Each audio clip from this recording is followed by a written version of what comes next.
saya nggak bawa hasil, hancur Mbah keluarga saya. Sampai saya ngomong kayak gitu.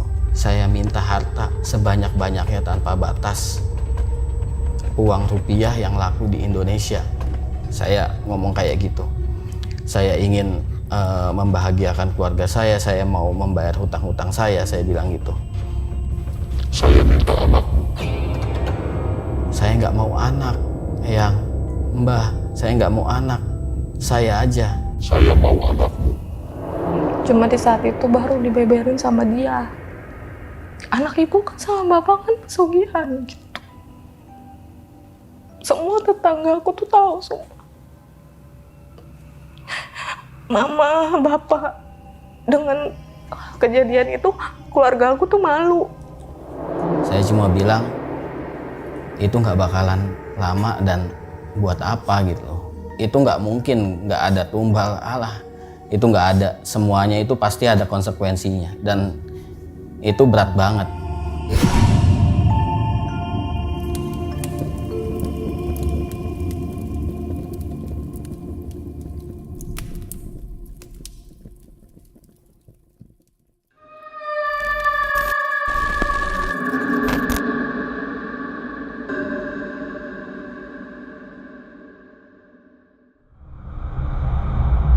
Sugih berarti kaya. Nah, kalau Sugiono itu kakeknya siapa? Hari ini gue kedatangan seorang yang punya pengalaman melakukan pesugihan. Tapi dia menyesal dengan apa yang telah diperbuatnya. Langsung aja kita sapa. Halo Mas Randi. Iya, Mas Fajar. Makasih nih udah mau bercerita ya atas pengalamannya. Saat itu melakukan pesugihan tahun berapa? Di awal mula itu di tahun 2012. 2012.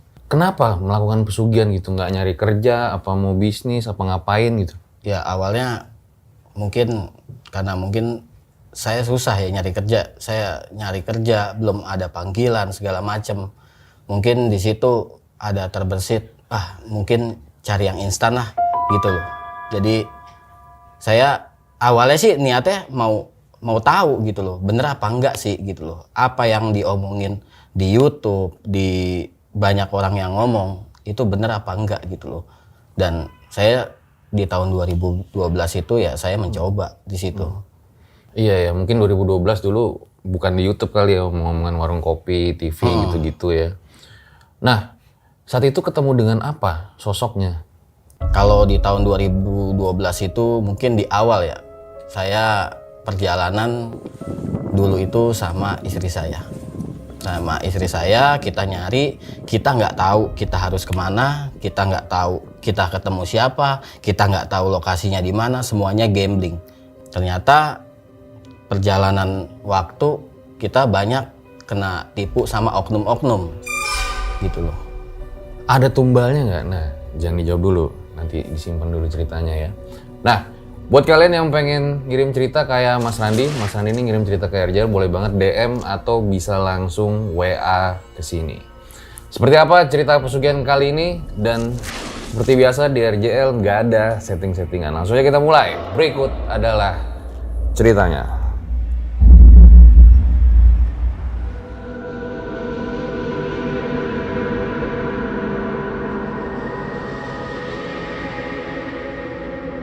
Ya, Mas Randi boleh ceritain awal mulanya kayak gimana, Mas? Ya, di awal mula itu di tahun 2012 saya mencari lah. Karena apa ya? Karena saya pengen instan intinya. Nggak pengen kerja keras tapi saya pengen punya uang banyak gitu loh. Ya niat tujuan saya ya ingin membahagiakan keluarga. Cuma mungkin cara saya salah. Itu saya udah nggak pernah ngelakuin lagi semenjak tahun 2012 sampai 2014. Saya mencari karena kita udah benar-benar hutang sana sini, makin banyak tapi nggak ada hasil. Saya udahlah berhenti lah gitu loh. Cuma saya udah nggak mau lagi hal-hal kayak gini. Ternyata kayak gini tuh nggak ada gitu loh. Cuma saya mulai lagi itu di tahun 2016. Saya tuh nyari tahu di mana sih tempat yang ini. Saya sering nanya-nanya kayak ke pedagang, ke ini, nanya ke mana. Gimana? Nanya, Mas asli mana? Ya saya pura-puranya ya nggak mungkin langsung ini buat saya. Saya bilangnya ya ini saya punya bos, dia lagi kelilit hutang gitu loh. Jadi ada nggak mas yang kira-kira jalan untuk nyari pesugihan gitu loh. Nah, Oh, nanya ke pedagang. ke pedagang ya pokoknya sharing dengan banyak orang lah gitu loh. Jadi seolah-olah itu saya cuma perantara untuk bos saya gitu loh. Saya nggak bilang sama buat diri saya gitu loh. Jadi awal mulanya kayak gitu di tahun 2016 saya udah nyari-nyari tahu, akhirnya saya pergilah ke Jawa.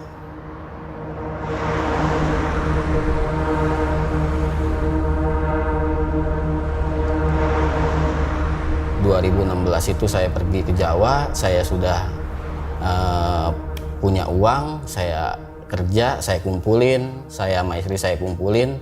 Sebenarnya ya itu sebenarnya salah juga, salah banget gitu loh. Harusnya itu uang bisa buat nyicil utang, malah saya gunain hal-hal kayak gitu loh. Sebentar. Memang saat itu utang berapa gitu? Sampai pengen niat pesugihan ke Jawa gitu. Nah itulah bodohnya saya. Itu utangnya sih nggak banyak ya mas. Paling ya kayak hutang motor gitu loh. Ya kira-kira 30 jutaan lah. 30 jutaan lebih lah gitu loh. Dari kecil-kecil makin kita jalanin, ketipu, hutang makin numpuk. Ya akhirnya mau nggak mau, nggak ada jalan lagi, saya coba lagi di tahun 2016 itu mas. Berharap pesugihan kali ini benar. Iya, gitu loh. Jadi di tahun 2016 itu, saya mulai lagi, saya lupa bulan apanya. Saya udah persiapkan semuanya, saya udah minta izin sama orang tua, terutama ibu ya. Cuma ibu yang tahu semua perjalanan saya. Ya mungkin saya salah juga, gitu loh. Saya juga bilangnya sama ibu, saya mau nyari rezeki.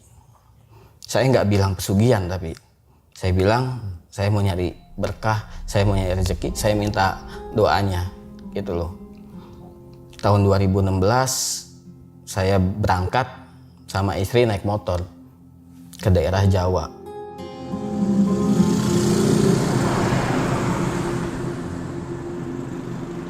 Ya itu perjalanan 1 hari. Saya juga nggak tahu di situ harus ketemu siapa, saya harus ke tempat siapa, saya harus bermalam di mana, saya nggak tahu. Di situ saya transit, akhirnya 1 hari lebih lah, 1 hari setengahan kita baru sampai. Dan saya nggak tahu harus ke mana, dan saya juga nggak tahu harus ketemu siapa. Kayak orang kehilangan arah. Ya karena emang dari awal saya nggak tahu gitu loh. Saya nggak ada, nih kamu harus ke sini, nggak ada yang ngarahin. Semuanya itu saya cari sendiri gitu loh. Karena mungkin yang memotivasi saya itu ya karena saya terlilit hutang gitu loh. Walaupun hutangnya nggak banyak, cuma dalam kondisi dulu itu segitu itu gede banget gitu loh. Kondisi saya lagi nggak kerja gitu loh. Gede itu 2012 gitu. Iya, itu nggak kerja dan cuma istri yang kerja gitu loh. Sedangkan buat makanannya nggak cukup, gimana buat bayar hutang gitu sih mas. Terus saya akhirnya menginap di suatu penginapan. Kita istirahat dulu, di malamnya ya saya mau nyari tahu nih. Akhirnya ada penjaga penjaga penginapan itu, saya sharing lah sama dia semuanya. Saya unek-unek saya keluarin. Nah di situ awal mula saya mendapatkan Informasi. Iya, informasi yang bagus lah di situ. Dia bilang, oh ya wes mas, karo Pak Deku ae, dia bilang gitu. Akhirnya di malam itu juga, ya udah mas, tolong temuin saya sekarang mas, bisa nggak mas? Itu kira-kira jam 8. Itu akhirnya kita ke rumah Pak D-nya.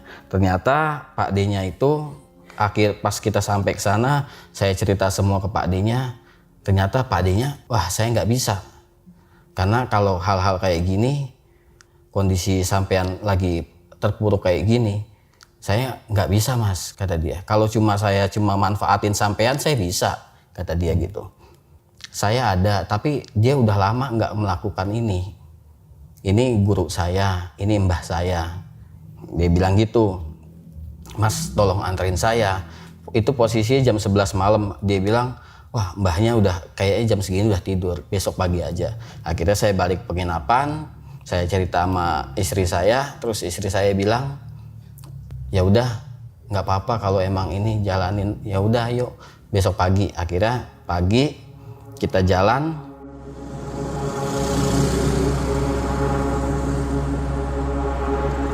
Ke rumahnya si mbah itu sama bertiga sama yang penjaga penginapan. Akhirnya kita ke rumah mbahnya dan mbahnya nggak mau melakukan itu lagi. Saya nggak mau, saya udah tinggal nunggu mati. Buat apa saya nolong kamu? Untungnya apa buat saya? Di situ udah hancur, udah ngeblank. Saya nggak tahu lagi, saya cuma bisa mohon sama dia. Sampai saya megang kakinya, mbah tolongin saya. Saya kalau nggak dari sini, saya nggak tahu lagi saya pulang gimana. Sedangkan saya pulang itu harus bawa hasil. Kalau saya nggak bawa hasil, hancur mbah keluarga saya. Sampai saya ngomong kayak gitu. Terus mbahnya itu lama, saya dari pagi, dari jam 8, itu mbahnya ngasih keputusan itu di jam 3 sore. Dia bilang, Saya mau bantu kamu. Cuma kamu siap apa enggak? Ini di sini bukan cuma berani. Hati kamu tuh udah bener-bener iblis. Nggak bisa kamu masih ini. Anak kamu berapa? anak saya baru 1. Kalau dia minta anakmu, Kalau bisa jangan itu mbah. Saya nggak tahu siapa yang bisa milih. Saya di sini cuma membukakan, cuma apa ya, Jalan minta aja. izin, cuma minta izin. Nanti yang datang siapa saya pun nggak tahu, dia bilang gitu. Saya pun nggak tahu, dia bilang gitu. Terus bagaimana mbah, tolongin saya bilang gitu. Mbah, saya sampai ya nangis lah gitu loh. Di waktu itu saya nolongin, tapi saya nggak mau resikonya, kata dia. Saya kasihan, bukannya kamu nanti, dia udah ngingetin dari awal. Kamu bukannya nanti selesai malah tambah hancur.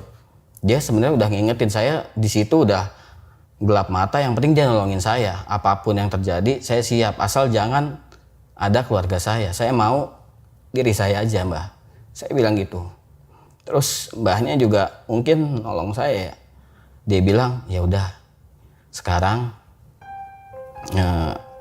dikasihlah di syarat-syarat ya. kamu puasa. Nanti ketika 2 hari lagi kan Selasa Kliwon. Kita melakukannya di Selasa Kliwon. Dia bilang gitu. Kamu bawa syarat-syaratnya. Setelah itu nanti pagi-pagi kamu ikut mbah. Kita harus bersihin sesuci dulu dan kamu harus puasa dari sekarang, puasa mutih sampai nanti melakukan ritualnya. Mbahnya bilang gitu. Akhirnya saya catet-catetin semuanya, syarat-syaratnya. Saya catet-catetin, saya bilang makasih ke mbahnya. Sekali lagi, ini masih ada waktu buat kamu berubah pikiran. Mbahnya selalu ngomong gitu. Ini bukan urusan sama manusia. Ini urusan sama jin. Ini urusan sama iblis. Jadi bukan buat dimainin, kata dia. Jangan kamu kira hidup dalam kekayaan itu bakalan nikmat, dia bilang gitu. Saya tetap, ya mbah, saya nggak apa-apa, apapun resikonya, yang penting saya pulang bawa hasil. Setelah saya catet-catetin semua, saya ibaratnya bawa umbu rampenya lah. Kayak kembang melati, kembang kantil, terus bunga setaman, ayam hitam, bukan cemani ya, pokoknya warna hitam 1, sama warna putih 1, 2, sama minyak mayit, sama kain mori, dia bilang gitu. Nah setelah saya 2 hari itu saya mutih, makan nasi putih, air putih selama 2 hari. Pas Selasa Kliwon paginya itu saya datang ke rumah mbahnya. Mbahnya bilang cuma, Leh, kamu coba makan ini. dia bilang gitu. Apa ini mbah? Ternyata kan itu bunga kantil. Saya emang belinya, emang disuruhnya sama dia banyak. Beli bunga kantilnya sama bunga melatinya agak banyak. Coba makan ini. Nanti karena di malam itu kamu harus makan ini. Jangan sampai kamu lepeh ya. Kata dia. Akhirnya saya makan itu pahitnya. Wah, saya itu muntah di awal itu saya udah muntah. Di pagi-pagi saya belum keisi apa-apa, saya bangun tidur langsung buru-buru ke sana gitu loh. Itu saya muntah karena pahitnya kayak gitu kan. Kamu nggak boleh ini, kalau kamu ini aja gagal, mendingan kamu nggak usah ngelanjutin. Akhirnya saya paksain, saya kunyah, saya telan. Kamu nanti ngabisin ini 13 dan bunga melati 49 kalau nggak salah. Itu harus kamu makan, kata dia. Sama nanti darah ayamnya. Kamu minum sedikit. Kata dia gitu. Akhirnya ya udah sekarang kamu ikut Mbah. Kita harus sesuci, harus mandi di 7 sungai yang berbeda. Nggak usah lama. Di situ kamu ajuin aja permohonan. Nah saya juga, kamu panggil aja, dikasih tahu sama mbahnya. Ini yang kamu bakal panggil tuh ini. Terus ada baca-bacaannya juga gitu.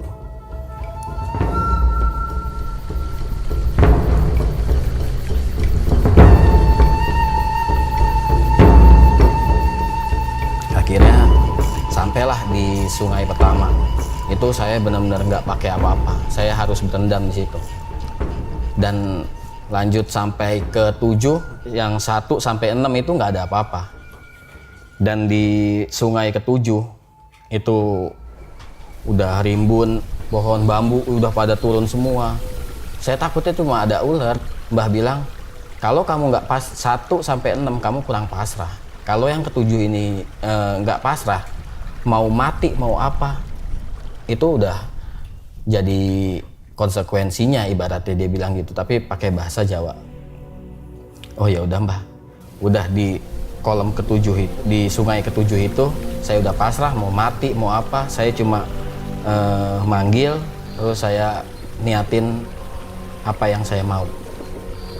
Itu nggak nyampe 5 menit, itu kaki saya sila, saya duduk sila, itu kayak segini, seleher saya itu tangan ada yang megang 2. Habis itu saya bilang, ini siapa? Itu kondisi saya merem. Saya nggak boleh melek, saya harus fokus. Apapun yang terjadi, saya nggak boleh teriak, nggak boleh apa.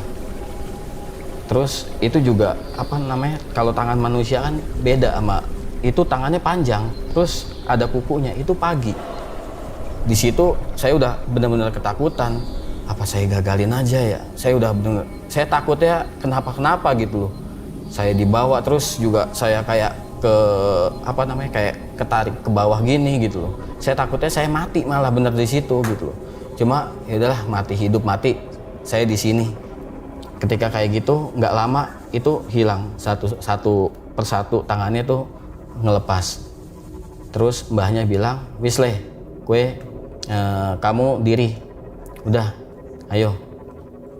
Setelah dari situ saya di rumah mbahnya, udah kamu istirahat, kamu tidur dulu, kamu kedinginan, kamu makan dulu, kamu tenang dulu, kata dia gitu.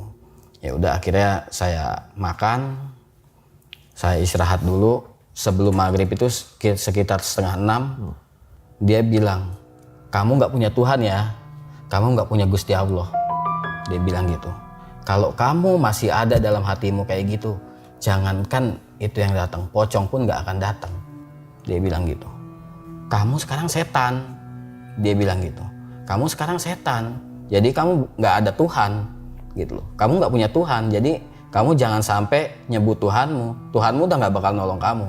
Dia bilang gitu. Akhirnya Terus gimana? saya bilang, saya juga sempat, waduh, kok sampai kayak gini gitu loh. Saya juga sempat, ini udah terlanjur loh. Ini Mbah udah ngomong dari sebelum kamu puasa dan sebelum kamu mandi ini.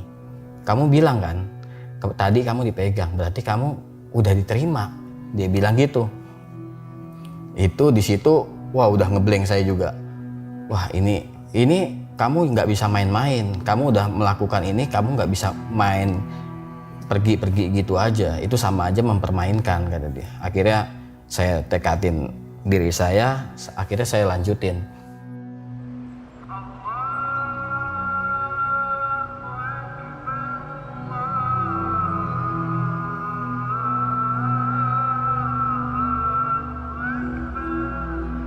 habis maghrib itu kita motong ayam. Kamu nggak usah ingat apa-apa, kamu motong ayam, darahnya jangan sampai keluar dari mangkok. Mbahnya bilang gitu. Saya nggak tahu maksud tujuannya apa.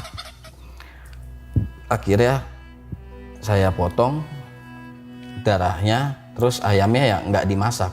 Jadi kita motong 2 ayam. Ayam yang putih itu yang buat jadi bakakak. Itu juga masaknya juga cuma asal aja lah, cuma buat syarat kata dia. Terus dibikinin sama mbahnya nasi kuning, terus dibikin kerucut. Ya kita habis motong itu langsung habis itu persiapkan semuanya, buah, sesaji, kayak kopi hitam, kopi manis, kopi pahit, kopi manis, terus jahe, terus asem, teh pahit, teh manis, air putih. Terus sama apa ya? Es kelapa. Oh degan kelapa hijau. Degan kelapa hijau itu 2. Sama arak. Nah itu. Cendol nggak ada? Nggak ada. Lah enak cendol. Terus habis itu kita persiapin semuanya. Kira-kira itu terus habis isya itu kita selamatan. Ya saya nggak tahu itu bahasanya soalnya nggak pakai bahasa yang kita pengajian gitu kan. Terus ya mungkin mbahnya pakai bahasa Jawa juga, saya juga nggak ngerti ya bahasa Jawa yang biasa buat interaksi sama saya sama ini. Beda. Itu lokasi gitu. itunya di mana? Itu masih di rumah mbahnya. Itu masih di rumah mbahnya. Ini belum ke lokasi. Itu masih di rumah mbahnya. Nah, setelah setelah selamatan itu saya suruh makan. Kamu makan dulu. Sedikit aja, nggak usah banyak-banyak. Ini kamu udah selesai puasa mutihnya, dia bilang. Saya itu bukanya itu bukannya di hari terakhir itu pas jam 7:30 itu. Jangan minum apa-apa dulu. Akhirnya, nih kamu minum ini. Itu darah ayam. Kamu minum sedikit, kamu campurin sama nasi. Sebelum ini, kamu makan dulu kembangnya. Wah itu kamu harus makan, jangan sampai ada yang kesisa. Saya makan satu demi satu, itu kantilnya belakangan, jadi bunga melatinya itu dulu, 49-nya itu dulu. Saya makan satu-satu, itu saya mau muntah, saya udah sambil nangis saya makan. Karena gimana rasanya, saya nggak boleh telan, nggak boleh langsung telan, katanya harus dikunyah supaya aroma mulutnya itu benar-benar wangi. Karena dia nggak suka sama aroma mulut manusia, dia bilang gitu, mbahnya bilang gitu. Akhirnya saya makan, nah udah makan melati, udah itu minum sama makan. Waduh itu darah ayam dicampur sama nasi itu saya harus makan. Udah makan nggak apa-apa asal sedikit. Akhirnya saya makan, saya tahan napas, saya makan, saya minum, akhirnya saya makan kantil itu. Setelah itu makan kantil. Makan darah ayam tuh rasanya gimana? Asin ya. Gimana sih ya? Amis. Sama nasi sih. Lumayan sih buat ini. Ya karena itu mungkin keadaan yang bikin saya harus ngelakuin itu gitu loh. Karena udah tanggung. Ini semua udah saya jalanin, saya udah tekad. Akhirnya saya jalanin. Terus saya abis itu makan kantil. Itu benar-benar kesiksa sih. Ketika itunya saya benar-benar kesiksa. Terus dia bilang, mbahnya bilang, yaudah, udah selesai semua, ya udah kita berangkat ke sana, gitu.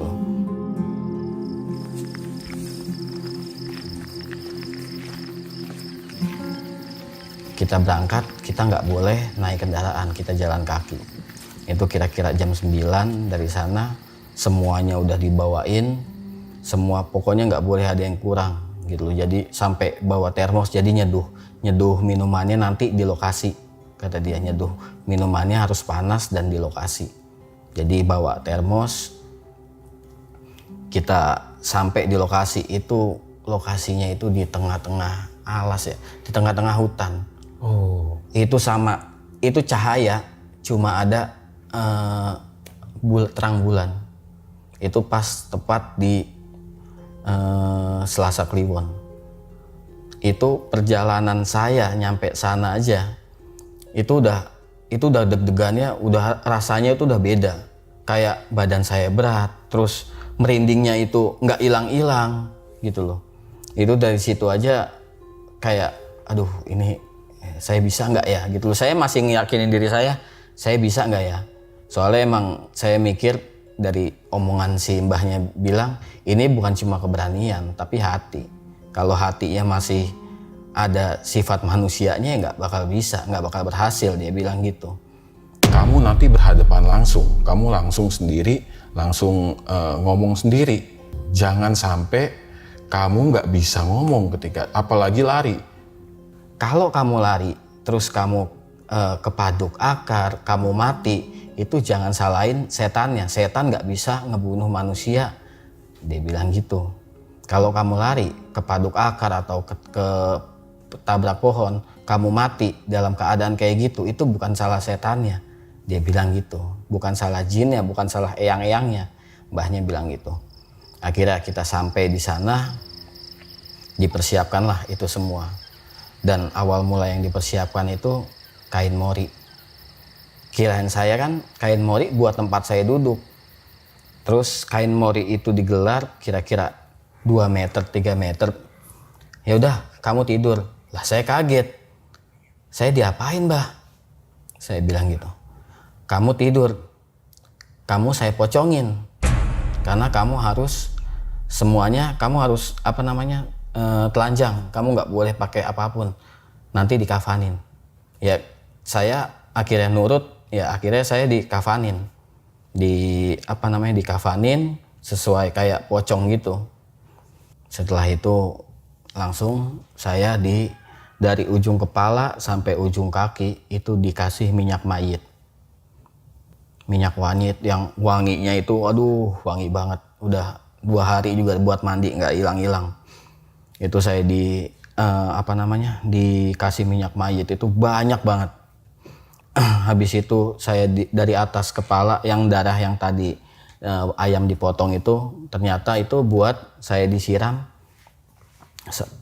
ke badan saya semuanya dari atas sampai kaki. Nah terus habis itu mbahnya ritual lah di situ, di agak jauh sih dari saya, di tempat sesaji itu dia bakar dupa, dia bakar kemenyan, terus dia bakar apel jin sama sesaji itu. Hampir saya nungguin tuh hampir 15 menit. Setelah semuanya itu selesai, mbahnya bilang, Apapun yang terjadi, jangan pernah lari. Kalau lari, resiko kematian itu tanggung sendiri. kamu bicara sama dia apa kemauan kamu, kamu nggak bakal diapa-apakan, dia bilang gitu, mbahnya bilang gitu. Terus saya ngajuin pertanyaan, Mbah, apa saya nggak bisa ditemenin? Kalau saya Mbah temenin itu nggak bakal datang. Kamu kalau udah yakin, kamu udah tekadnya udah, kamu tuh tekad bukan bulat lagi, kamu udah kotak. Kalau bulat masih bisa gelinding, kata dia. Kalau udah kotak itu udah nggak bisa gelinding kemana-mana. Saya bilang, ya udah Mbah, saya siap. Ya harus siap, kamu yang bilang kamu yang mau kok, kata dia. Emang Mbah maksa kamu yang mohon-mohon ke Mbah, dia bilang gitu. Akhirnya mbahnya pergi.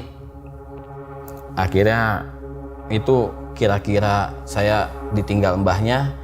Dari situ aja itu udah apa ya, udah nuansanya udah beda, kayak angin itu biasa sebelum pas ada mbahnya itu tenang, itu tiba-tiba ada angin. Itu kira-kira baru 5 menit itu angin kencang banget gitu loh. Terus yang kira-kira setengah jam atau 1 jam gitu, saya kurang tahu. Itu saya kan kondisinya saya merem, saya nggak melek. Tiba-tiba itu ada apa ya, kayak karung jatuh di samping saya. Bener-bener kenceng, karena itu hening, cuma ada suara burung sama suara hewan yang di hutan. Itu kencang banget. Saya yakin ini eyangnya, saya bilang, yang dipanggil. Akhirnya saya bukalah mata, walaupun sedikit-sedikit ya. Saya nggak langsung buka mata gitu, saya cuma mau ngintip aja nih. Saya ngintip ke atas, ke depan, nggak ada apa-apa. Ternyata ada pocong di samping saya. Ternyata bunyi gedebuk itu pocong tiduran di samping saya. Benar-benar di samping saya, tapi mukanya dia tuh nggak menghadap saya, cuma menghadap atas. Nah di situ saya udah benar-benar ketakutan karena saya nggak pernah seumur hidup melihat pocong. Itu benar-benar di samping saya dan saya nengok, akhirnya saya merem, Mbah, saya ini orangnya penakut. Saya nyambat dalam hati, Mbah, saya takut, Mbah, jangan takutin saya. Kalau emang mau ketemu, jangan wujud yang serem-serem, Mbah. Saya langsung nyambat gitu. Saya nggak akan lari, tapi jangan pernah takutin saya, Mbah. Itu ketika saya melek lagi, itu pocong masih ada. Saya nggak tahu harus gimana kan. Sedangkan bukan dia yang saya tuju, karena kata mbahnya itu kalau nanti datang dia pasti manggil kamu, gitu. Ketika saya akhirnya itu nggak hilang-hilang, saya udah pasrah. Apapun yang ada, apapun yang terjadi, saya siap. Siapapun yang datang, saya siap. Itu nggak lama kemudian, itu nggak ada, itu hilang. Setelah itu, nggak lama kemudian dari situ, ada orang jalan. Saya kira, ini benar-benar orang jalan, karena saya kira itu warga lokal kan. Akhirnya saya melek, ternyata nenek-nenek. Dia bawa gembolan gitu di belakang. Terus atas saya itu dikasih daun pisang sama dia. Nenek tua pakai tongkat kayu. Terus dia bilang, "Kowe lagi ngopo le?" Saya melek, saya ngelihat, ini manusia apa warga lokal, saya bilang gitu. Tapi kok malam-malam? Iya Mbah, lagi nyari rezeki, saya bilang gitu. Men sehat, men sukses ya le. Dia habis itu dia jalan dan gak hilang. Saya ngeliatin sampai dia benar-benar sampai di ujung jalan, maksudnya sampai benar-benar gak kelihatan gitu loh. Saya ngeliatin dia nggak tiba-tiba hilang gitu, nggak. Jadi jalan, saya jadi berpikirnya positif, ini mungkin warga lokal. Cuma saya berpikiran positif di situ ya supaya saya juga nggak terlalu ketakutan gitu loh. Berarti posisi masih pakai kain kafan jadi pocong? Masih. Kan itu nggak boleh saya ini sampai benar-benar saya ketemu sama yang saya niatin. Simba sama penjaga udah jauh, nggak ada di situ? Oh nggak ada, jauh itu. Itu udah hampir sejam 2 jam lah kayaknya. Nah setelah itu ya bunyi kayak cekikikan kayak gitu.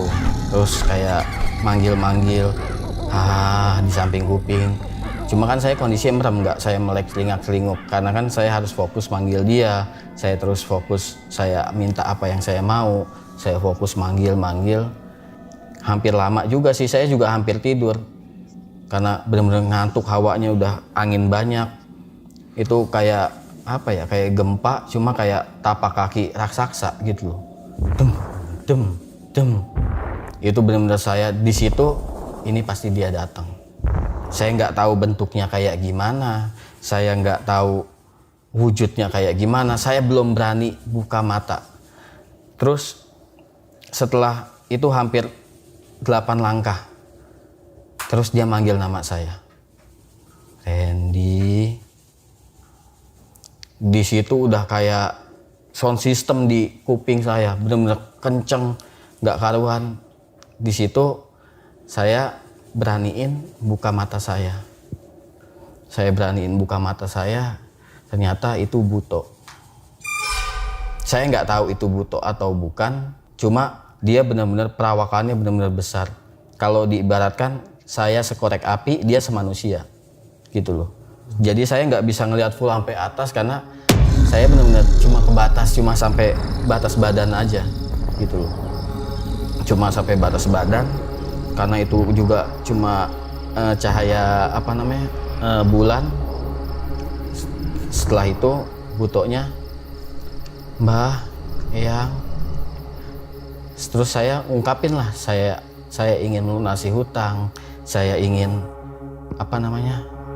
membahagiakan keluarga saya. Dia cuma ngomong sediakan saya kamar. sediakan saya kamar, pulanglah.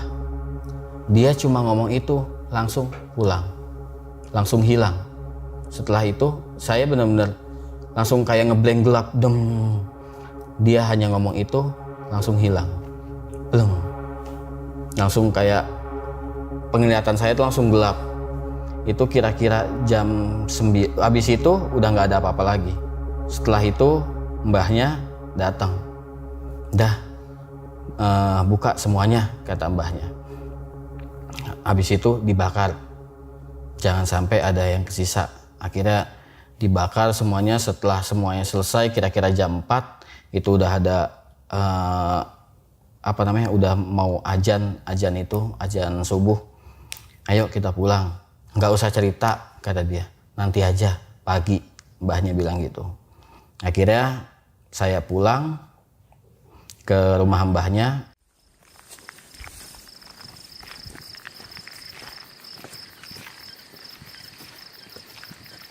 Ya akhirnya saya cerita semuanya ke mbahnya.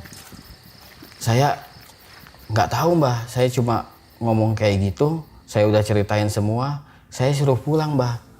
Terus mana mbah apa yang saya mau gitu loh. Di situ saya juga udah kok cuma gini doang gitu loh. Apa yang saya mau, terus dia juga nggak ngomong apa-apa. Sediakan saya kamar, pulanglah. Udah cuma gitu doang mbah. Terus mana kekayaan yang, maksudnya harta yang saya mau, rezeki yang saya mau, kenapa nggak ada mbah? Kamu kalau udah suruh kayak gitu, pulang. Jangan mampir, jangan pernah singgah. Lah rumah saya jauh mbah, kalau saya nggak mampir, nggak singgah, pokoknya jangan pernah singgah. Kamu bawa tanah yang di rumah mbah ini cuma buat penanda. Jadi akhirnya saya niatin buat pulang. Saya juga pamit ke mbahnya. Saya udah pasrah, saya nggak tahu harus gimana. Saya udah pasrah karena kalau pemikiran saya ya itu langsung ada di depan mata gitu loh. Jadi dan nggak minta apa-apa dan nggak ada obrolan apapun di situ. Dia cuma suruh pulang, sediakan kamar. Makanya saya bilang sama mbahnya. Terus mbahnya bilang, cari rumah yang kosong, yang nggak pernah berpenghuni sudah lama. Jangan cari kontrakan yang dempet-dempet. Jangan cari rumah yang punya tetangga. Mbahnya cuma bilang gitu. Kamu sediain apa yang sekarang kamu lakuin ini, yang kemarin ini, kamu sediain lagi nanti buat di kamar itu. Setelah itu kamu panggil lagi. Mau sampai jam berapapun, kamu panggil sampai dia datang. Dia bilang gitu. Kalau bisa, sebelum itu ya kamu mutih dulu. Dan kamu puasa putih dulu, mutih lagi, sampai kamu manggil itu. 1 hari juga nggak apa-apa sebelum kamu melakukan itu, kamu puasa mutih dulu, kata si mbahnya. Akhirnya saya pulang, saya bawa pasir, tanah yang dari tanah sana. Jadi nggak boleh mampir ya. Jadi kalau mau makan, bawa aja makanannya, makan di jalan, kata dia. Nggak boleh singgah atau nginep lah, dia bilang. Nggak boleh singgah, pokoknya harus langsung pulang. Kalau mau tidur ya tidur di jalan, nggak boleh mampir kanan kiri, dia bilang gitu. Terus kalau memang ini sudah sukses, kamu wajib punya patung di depan rumah. Patung buto. Maksudnya kamu cari aja patung buto. Banyak tukang-tukang patung itu tahu. Dia, kamu harus punya itu 2. Kamu harus taruh. Kalau kamu sudah berhasil, dia bilang gitu. Saya bilang, oh iya mbah. Terus di patung buto itu setiap malam nanti dikasih telur ayam kampung yang sudah direbus, kata dia, sama kembang. Setelah itu udah, pokoknya setiap malam kamu ganti, pokoknya setiap malam. Ini kalau sudah berhasil, dia bilang mbahnya. Akhirnya saya pulang.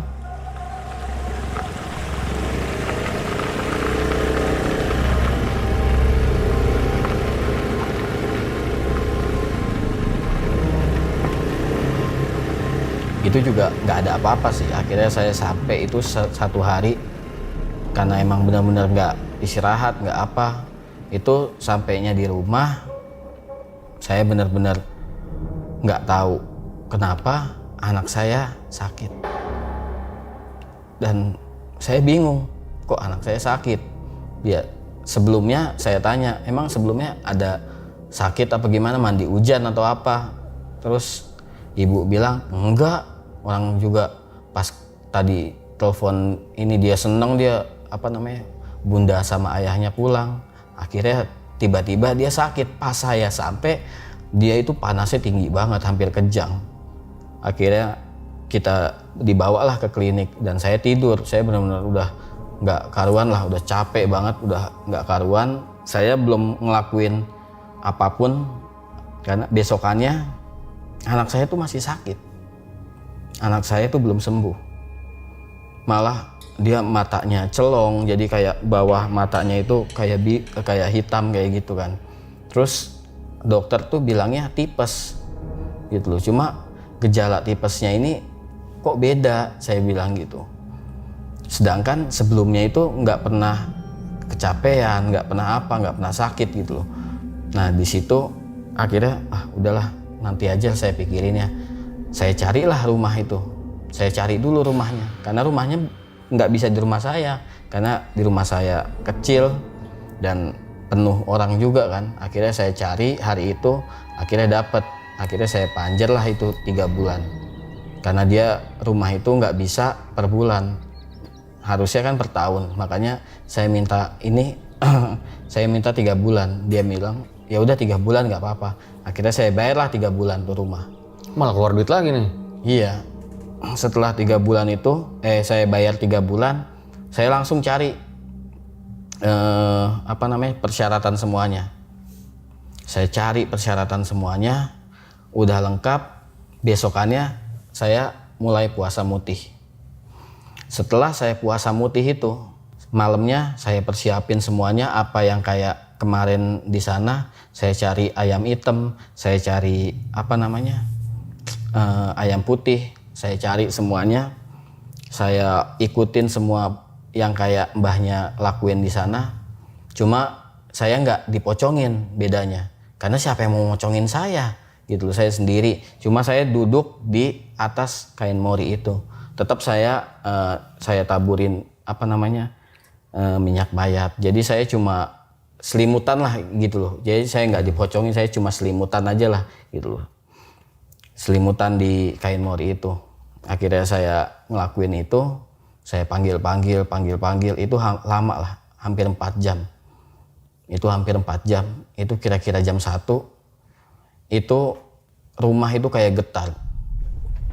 Kayak bener-bener getar, terus kayak ada yang ngedobrak pintu. Dan gak ada apa-apa, cuma hawa bener-bener panas banget. Hawa panas, baunya nggak karuan, hawanya panas, badan juga jadi langsung kayak nggak enak. Itu kondisi benar-benar gelap, cuma ada dupa, cuma ada cahaya dupa. Dan ketika dia datang dan dengan suara yang benar-benar masuk ke kuping semua, itu Apa yang kamu mau? akhirnya saya ngomong di situ. Dia juga cuma ngomong itu, akhirnya saya jawab. Saya minta harta sebanyak-banyaknya tanpa batas. Uang rupiah yang laku di Indonesia. Saya ngomong kayak gitu. Saya ingin membahagiakan keluarga saya mau membayar hutang-hutang saya bilang gitu. Saya minta anakmu. Saya nggak mau anak, Eyang. Mbah, saya nggak mau anak. Saya aja. Saya mau anakmu. Dia cuma ngomong hanya itu 2 kali, saya mau anakmu. Habis itu nggak ada, langsung hilang.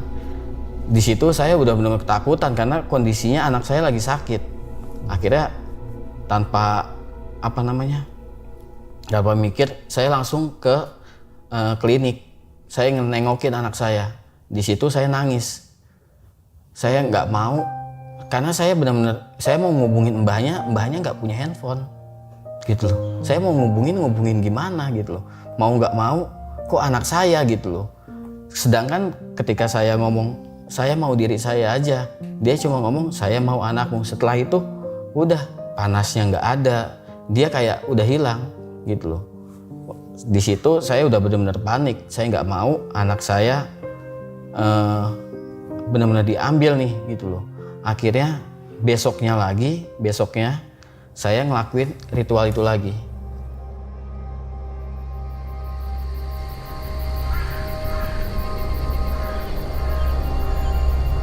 Saya panggil lagi, ngelakuin hal yang sama kayak yang hari sebelumnya.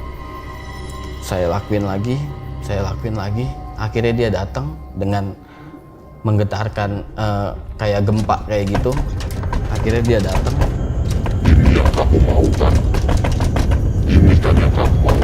Dia nunjukin bener-bener setumpuk uang, cuma saya nggak megang, saya cuma ngeliat, dan itu pun cuma pantulan sinar cahaya aja. Jadi bukannya saya ngelihat langsung full, karena kan itu kondisi gelap. Saya cuma ngelihat pantulan cahaya, itu tumpukan uang yang saya ini. Cuma dia tetap minta anak. Di situ saya sambil nangis, saya mohon, saya nggak mau anak saya mau diri saya aja. Saya nggak mau numbalin siapapun, saya bilang gitu. Habis itu tiba-tiba semua yang saya lihat uang itu hilang, dan goibnya itu hilang. Dan saya ngomong sama istri juga bilang, saya nggak mau, kalau sama anak saya nggak mau, mendingan diri kita aja, anak nggak usah dibawa-bawa. Akhirnya kita harus balik lagi ke Banyuwangi. Kita untuk pergi ke sana, kita cari uang lagi, kita ngutang lagi untuk gimana caranya kok jadi kayak gini gitu loh. Saya dari awal nggak pernah mau numbalin anak. Tapi dia tetap minta anak. Akhirnya saya ke sana, pergilah saya ke sana.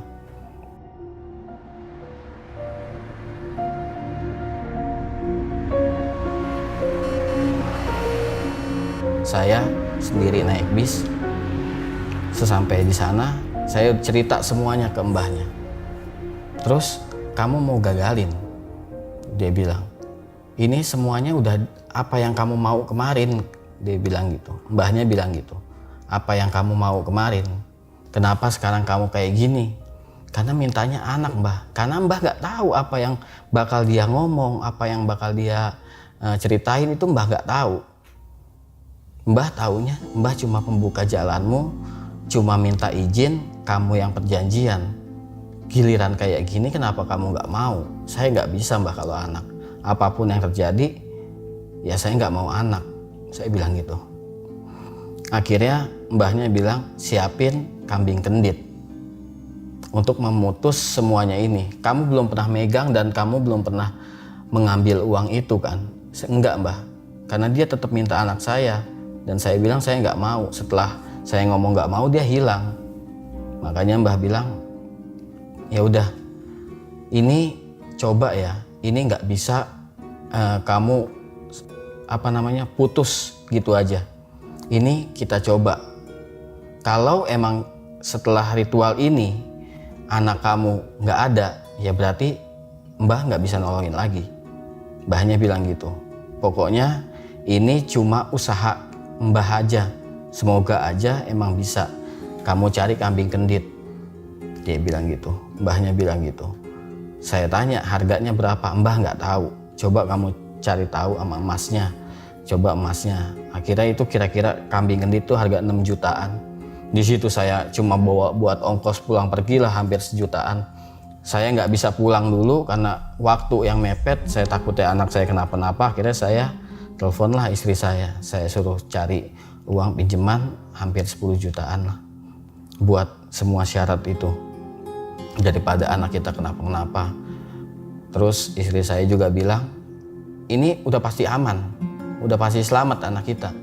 Ya nggak tahu, jangan kayak gitu, pokoknya pastiin selamat. Ya nggak bisa gitu loh. Ya pokoknya ribut lah di situ. Aku nggak mau cariin lah, berarti anak kita nanti kenapa-napa gimana? Ya itu salah kamu. Nah di situ titik balik saya.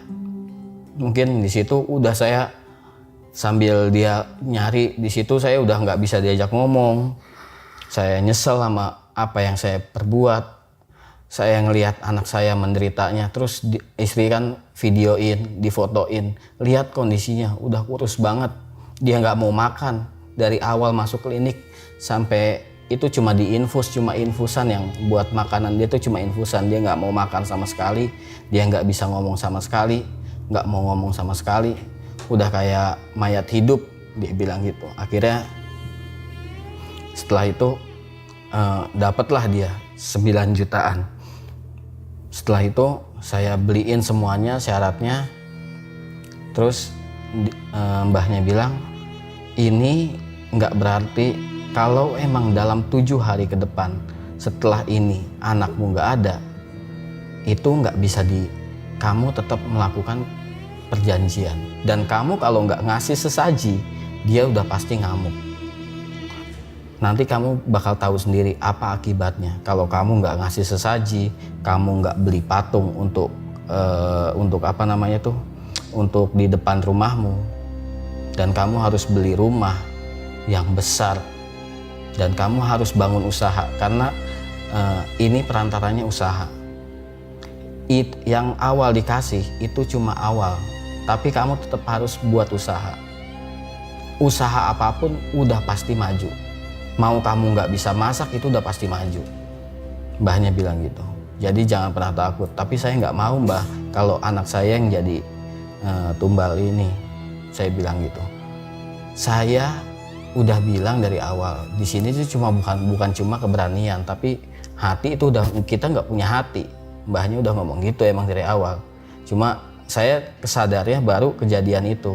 Dan akhirnya kita melakukanlah ritual itu. Dan saya juga ditemenin sama mbahnya, saya di belakangnya mbahnya. Di situ nggak ada yang datang, dan apa namanya, persembahannya itu sama kayak yang awal itu, cuma bedanya ini ditambah kepala kambing sama kaki kambing sama jantung. Bedanya itu cuma minta nama anak saya ketika nyembelih kambing itu. Minta nama anak saya, nggak tahu baca-baca apa. Setelah itu ritual lah kayak gitu. Dan itu kira-kira 1 jam ritual itu. Terus mbahnya bilang, ya udah Leh, kita pulang. Udah, kamu berdoa sama yang maha kuasa aja. Kalau pitung dino nggak mati, berarti ini dikabul, ini putus. Maksudnya dalam arti putus tuh ini ya kamu udah nggak bisa lagi melakukan ini gitu loh. Jadi kalau ini nggak diterima, dia tetap minta anak, ini bukannya salah siapa-siapa, ini salahmu. Nah di situ saya udah nggak mikirin duniawi lagi sih. Saya udah nggak mikirin harta, saya udah nggak mikirin, saya nggak apa-apa saya ditagih setiap hari, mau dimaki-maki, itu sudah hilang lah semua rasa ketamakan saya selama ini. Itu udah hilang semuanya. Ngelihat anak kayak gitu udah hilang. Jadi nggak ada indahnya lah kalau dibilang. Dan mbahnya juga bilang, kalaupun kamu ambil ini pesugihan ini, kamu udah kontrak sama dia, habis anakmu itu udah pasti orang yang kedua yang kamu sayangin, dan itu udah pasti. Kalaupun kamu buka usaha, pasti salah satu karyawanmu itu setiap setahun atau 2 tahun sekali, itu udah pasti. Dan terakhir kamu, paling lama masa kejayaanmu 10 tahun. Jadi nggak ada indahnya. Kenapa Mbah nggak mau kayak gini lagi? Karena resikonya ya itu, Leh. Makanya di situ saya pulang naik bis. Itu sepanjang perjalanan saya cuma nangis gitu loh. Dan akhirnya saya benar-benar sholat taubat. Saya benar-benar gimana ya, semenjak kejadian itu, setelah pulang dari sana ya, anak saya belum sembuh. Di situ saya akhirnya balik lagi gitu loh. Balik lagi, maksudnya ya kita mau pergi kemanapun, ke jalur hitam apapun, ya saya balik lagi, kita ke Yang Maha Kuasa, ke Allah gitu loh. Akhirnya saya sholat saya nggak tahu mau diterima atau enggak. Yang penting saya sholat taubat, saya akhirnya benar-benar ya mohon ampunan lah gitu loh sama Allah, karena saya nggak tahu lagi saya harus gimana. Sedangkan juru kuncinya pun nggak bisa ngejamin anak saya bakal hidup gitu. Dan 7 hari berlalu anak saya tuh sudah mendingan dan nggak kenapa-kenapa. Dan dia di situ habis akhirnya dibawa pulang, makan banyak. Dia cuma ya dia meluk saya, terus saya nangis di situ, pecah lah di situ, nangis. Setelah nangis saya akhirnya terus dia cerita, saya tanya, udah sehat? Iya, aku mimpi ada orang gede terus narik-narik aku nggak mau. Terus aku manggil ayah tapi ayah nggak mau, malah ketawa-ketawa, malah ayah ketawa-tawa, malah bunda yang narik-narik aku, dia bilang gitu. Di situ saya juga udah nangis. Akhirnya ya Sebentar, akhirnya anaknya itu selamat atau enggak? Tapi jangan dijawab dulu. Nah, hari ini kita bakal full pesugihan. Ada bintang tamu lainnya yaitu Kak Danis dan juga istri dari Randi. Langsung kita datengin juga. Cek itu. Hari ini pokoknya full pesugihan. Nah, kita kedatangan Kak Danis. Halo Kak Danis. Halo Fajar. Thank you nih, akhirnya main ke RJL nih, sebuah kehormatan. Terima kasih juga sudah mengundang ya. Ngikutin udah dari lama. Katanya dirimu sekarang lagi sibuk sama pesugihan. Pesugihan apa? Sebenarnya bukan dalam kehidupan nyata ya. Oh, oke. Dalam film, judulnya nanti film akan keluar tanggal 30 April 2024, judulnya Menjelang Ajal. Temanya memang tentang pesugihan. Mirip-mirip sama cerita tadi ya? Kurang lebih iya, tadi mendengar cerita dari Mas Randy, ceritanya sangat menarik ya. Serem ya ceritanya. Serem. Kalau Menjelang Ajal tuh ceritanya tentang apa sih? Lebih bercerita tentang seorang ibu. Jadi saya memerankan nama ibu, namanya Sekar, ibu dari 3 orang anak. Sekar ini ditinggal meninggal oleh suaminya ketika anak-anaknya masih kecil dan anak yang terakhir justru masih di dalam kandungan dia. Jadi dia itu berusaha berjuang hidup sendiri bagaimana caranya bisa menghidupi ketiga anak-anaknya gitu. Sama kayak cerita Mas Randy tadi, sempat ada satu momen yang dia merasa udah gak bisa usaha apa-apa lagi, gak punya apa-apa lagi untuk bisa menghidupi anak-anaknya. Akhirnya dia mengambil jalan pintas menemui dukun untuk memutuskan melakukan pesugihan gitu. Dari situ memang kehidupannya, kalau di film ini kehidupan Sekar dan keluarganya menjadi membaik setelah mendatangi dukun ini dan melakukan pesugihan. Dia ada satu momen Sekar ini mulai mengalami kejadian-kejadian aneh dalam hidupnya. Dia mulai berubah, perilakunya terhadap keluarganya mulai berubah. Karena apa? Ya udah nonton aja gitu. Nah sebenarnya ini pada banyak yang nanya juga mungkin nih, apa hubungannya sih Menjelang Ajal sama tema pesugihan? Sebenarnya memang di cerita ini ada konsekuensi yang harus diambil oleh Sekar. Dan ketika konsekuensi itu menuju ke menjelang ajalnya Sekar gitu. Tapi ya nggak bisa spoiler juga, makanya ya udah deh nonton aja gitu. Makanya buat kalian yang suka tema-tema pesugihan kayaknya pas banget nih nonton film Menjelang Ajal ya. Betul. Tapi mungkin pada penasaran juga ya, Kak Danis itu sebenarnya selama hidup gitu ya, pernah punya pengalaman horor nggak? Pengalaman horor tentang pesugihan atau apapun? Apapun. Apapun pernah sih sekali, cuman maksudnya ini tuh sejujurnya saya tuh dalam titik untuk horor tuh berada di tengah-tengah, jadi percaya nggak percaya lah ya, jadi setengah-setengah gitu. Nah pengalaman horor yang pernah terjadi gitu dalam hidup saya tuh sekali-kalinya justru saat itu setelah syuting film komedi, bukan film horor. Jadi memang syuting film komedi di tempat yang tempatnya memang cukup keramat katanya. Pas pulang saya pernah dengar kalau katanya tuh hal-hal spiritual tuh bisa nempel di suatu benda, tapi juga saya nggak tahu itu kebenarannya ya gitu. Jadi saya ngerasa kayaknya ada sesuatu hal yang nempel di salah satu barang yang saya bawa syuting gitu. Pas pulang tuh saya ngerasa ada yang aneh aja. Terus tidur, ketika tidur tiba-tiba tuh ya saya ngalamin kayak apa sih, ketindihan ya namanya.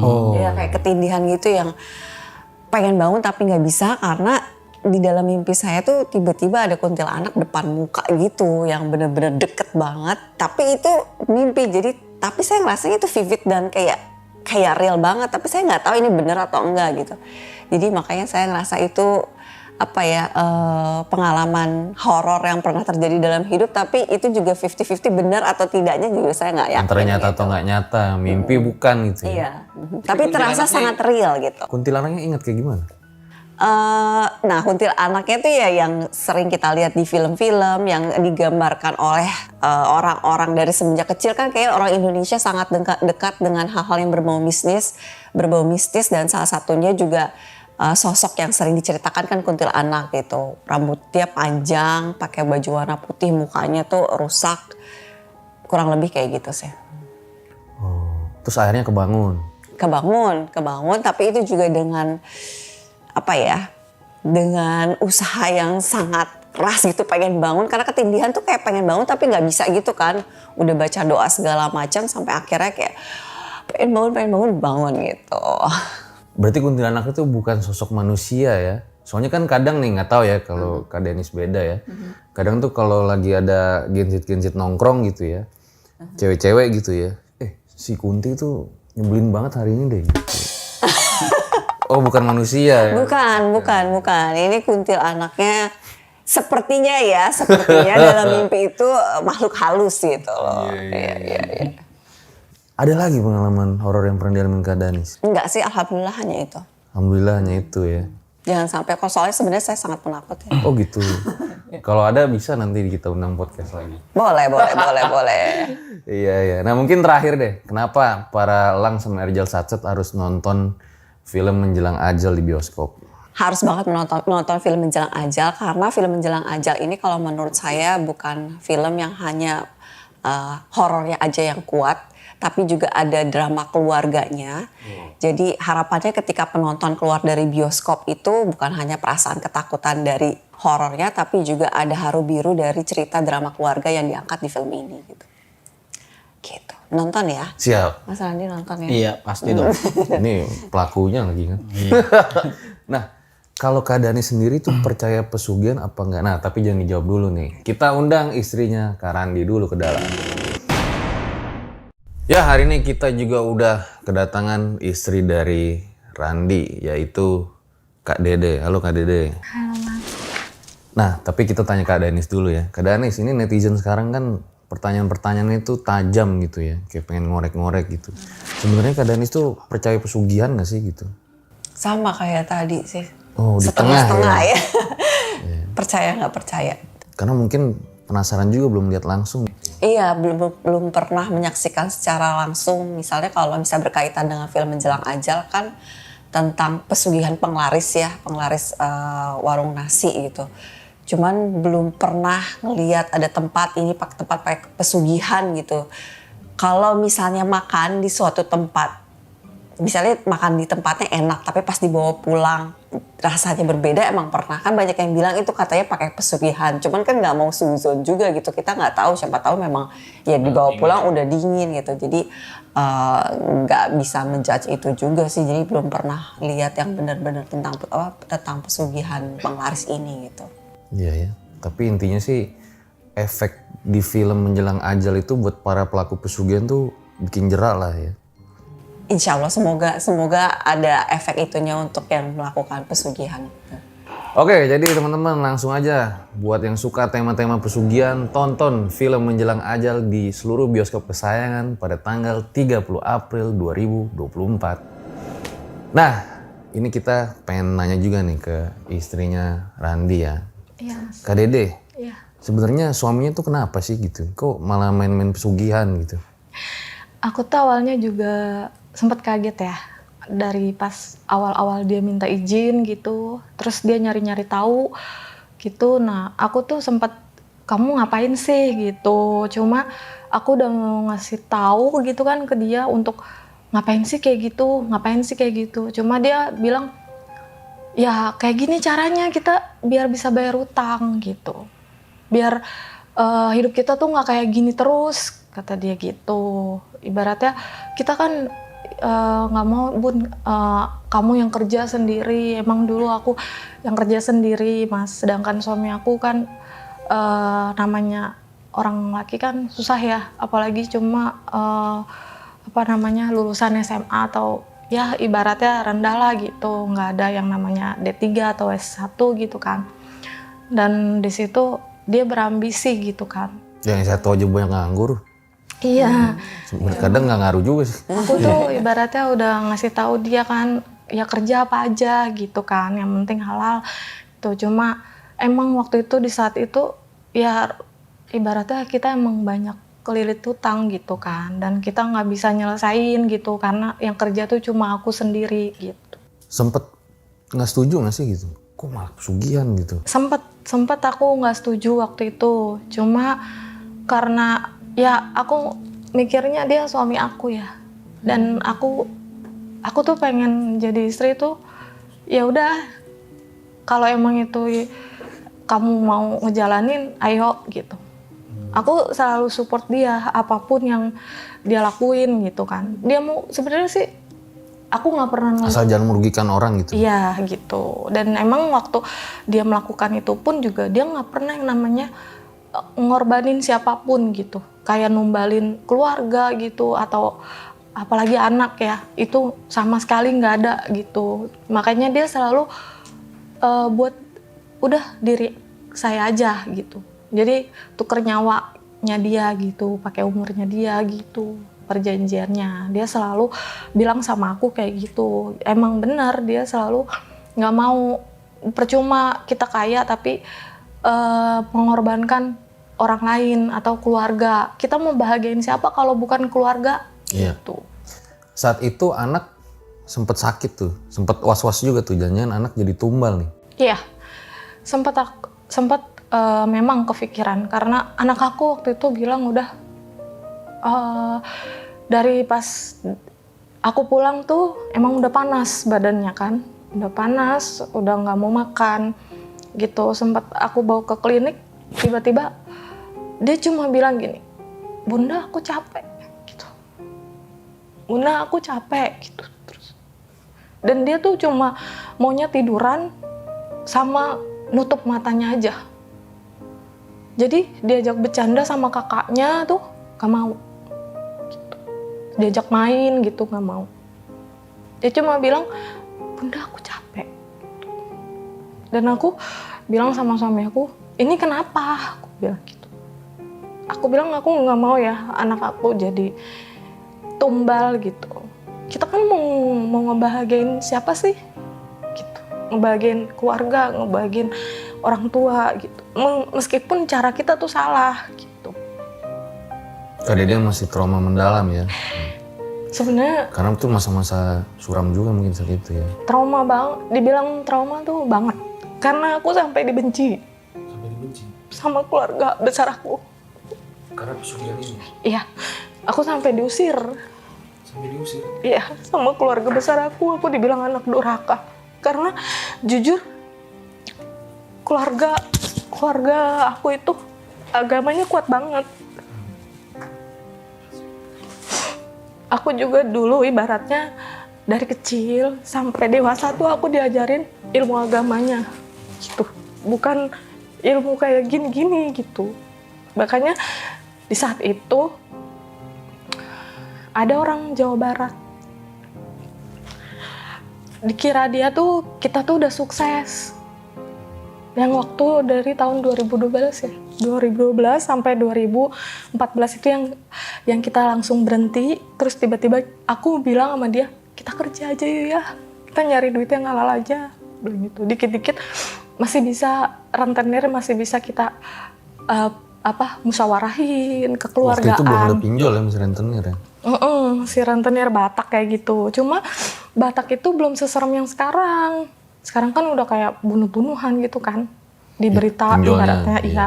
Kalau dulu kan di masa ibaratnya kita ngomong baik-baik masih bisa kita cicil. Semampu kita. Misalnya sebulan 500.000 atau berapa gitu kan. Nah itu sempat orang Garut itu, orang Jawa Barat lah gitu. Datang ke rumah, disangkanya kita tuh udah sukses.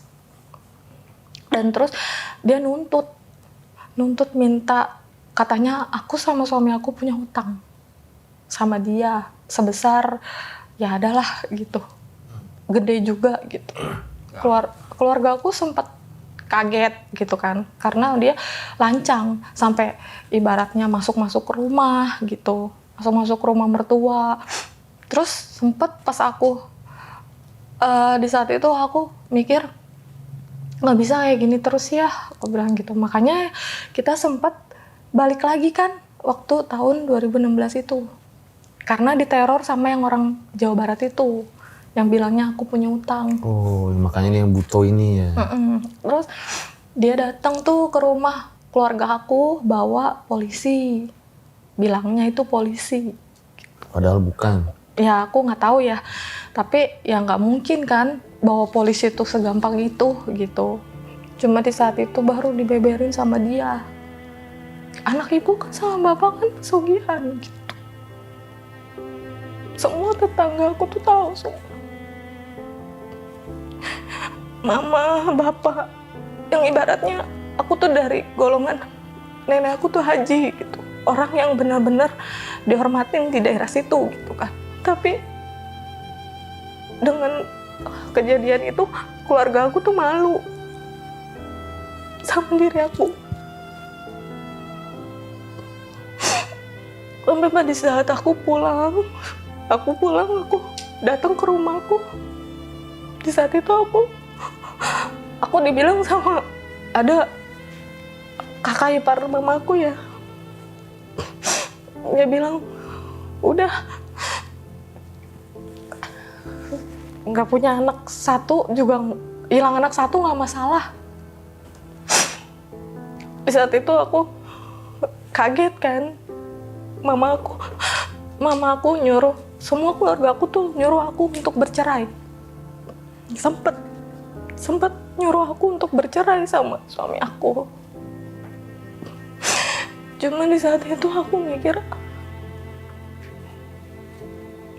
aku nggak bisa ninggalin dia di saat dia lagi kayak gini. Mungkin orang mikirnya aku bodoh. Aku bodoh karena cinta, karena sayang. Nggak mikirin diri aku sendiri, nggak mikirin keluarga aku, orang tua aku, bukan. Aku nggak mikirin kayak gitu, bukan. Aku sayang sama orang tua aku.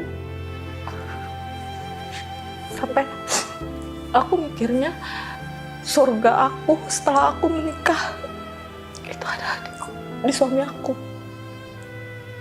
Aku udah tanggung jawab suami aku.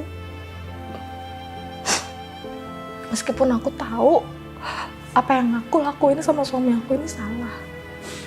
Tapi berarti selama bertahun-tahun itu melakukan pesugihan, apakah emang pernah ngerasain, oh ternyata pesugihan tuh ada untungnya, atau ternyata memang tidak sama sekali gitu? Nggak ada sih Mbak. Kalau emang ada untungnya, saya sekarang nggak ada di sini, gitu kan. Kalau emang bahagia, saya nggak mungkin ada di sini sekarang gitu loh. Saya cuma mau ngasih tahu buat orang-orang yang mungkin kayak saya, bahkan lebih parah dari saya ya. Buat apa sih? Karena di luar sana masih banyak banget orang yang cari tempat keramat, cari dukun, terus cari jalan pintas, entah apa. Saya cuma bilang itu nggak bakalan lama dan buat apa gitu loh. Itu nggak mungkin, nggak ada tumbal, alah. Itu nggak ada, semuanya itu pasti ada konsekuensinya, dan itu berat banget. Itu berat banget buat kita. Setelah kita selesai dari situ aja, kita buat balik posisi normal aja itu, buat balik ke nol aja. Ini sekarang saya sama keluarga saya lagi minus. Buat balik ke titik nol aja itu bangkitnya susahnya bukan main gitu loh. Jadi jangan pernah berpikir kalau pesugihan itu gampang. Ya mungkin kalau cerita-cerita di yang lain mungkin kelihatannya gampang, banyak. Dan satu lagi, pesugihan itu nggak ada yang ngewujudin di depan mata. Itu uang itu nggak ada. Dukun, paranormal itu cuma sulap-sulapan lah. Nggak usah ada lah yang percaya-percaya hal-hal kayak gitu. Saya sebelumnya udah kena tipu berapa belas kali lah sama oknum-oknum hal-hal kayak gitu. Sugihan bilangnya Iya. bisa ngasihin Bisa uang. di depan mata. Iya. Tapi cuma nggak nyampe 5 menit. Gitu loh. Jadi cuma sulap-sulapan akal-akalan mereka lah gitu loh. Jadi buat orang-orang yang masih nyari kayak gini, saya bilang mendingan semuanya selesai lah. Karena bukannya malah sukses, malah udah pasti hancur. Saya pastiin hancur. Hidupnya saya pastiin hancur. Kayak kita udah hancur. Kalau saya boleh tahu tadi kan Mas Randi sempat bilang tuh pertama pesugihan 2012 ya Iya. kalau nggak salah. Terus memutuskan untuk tidak melakukannya lagi, terus kembali lagi melakukan pesugihan tahun 2016. Memutuskan untuk kembali melakukannya lagi kenapa Mas? Karena mungkin Kalau memang tadi tidak ada keuntungannya sama sekali ya maksudnya. Itu karena Yang disamperin tadi itu yang di rumahnya. itu semakin banyak tekanan karena utang nggak kita bayar, kita kerja hanya cukup buat makan. Jadi tekanan itu kayak penagih hutang segala macam itu nagih udah benar-benar bikin malu keluarga saya, tetangga kanan kiri. Wah udah itu yang bikin wah apa gini nggak ada jalan lain, kita minjem kemana udah nggak bisa gitu loh. Jadi nggak ada yang bantu kita, keluarga kita juga bukan keluarga yang berada yang buat nyelesain ini selesai udah kita ini. Ternyata kan emang nggak bisa, jadi saya harus cari jalan keluar lagi. Ya udah cobalah terakhir gitu loh. Ternyata malah Ada Berharap ada gitu ya, ada untungnya. keajaiban lah gitu loh. Cuma ya nggak sesuai apa yang harapan saya, malah kehidupan saya sampai detik ini pun belum membaik. Bahkan sampai ke titik nol pun saya belum mampu gitu loh. Nah, makanya nih nanti di episode ini kita doain ya semoga Mas Randi, keluarganya, Kak Dede ya, setidaknya doa itu senjata kaum umat muslimin ya, bisa membantu supaya jadi lebih baik karena mereka sudah ingin bercerita pengalamannya bahwa jangan melakukan seperti yang mereka lakukan gitu ya. Semoga jadi pelajaran ya. Dan juga amal jariah dari kalian berdua ya. Nah buat Kak Dani semoga sukses buat film Menjelang Ajal ya. 30 April 2024. Ambil baiknya buang buruknya dengan ada kisah-kisah seperti ini. Jangan malah menjadikan kalian takut, akan tetapi kalian semakin yakin dan percaya dengan kebesarannya. Gue Fajar Aditya, RJ5 undur diri. Ciao.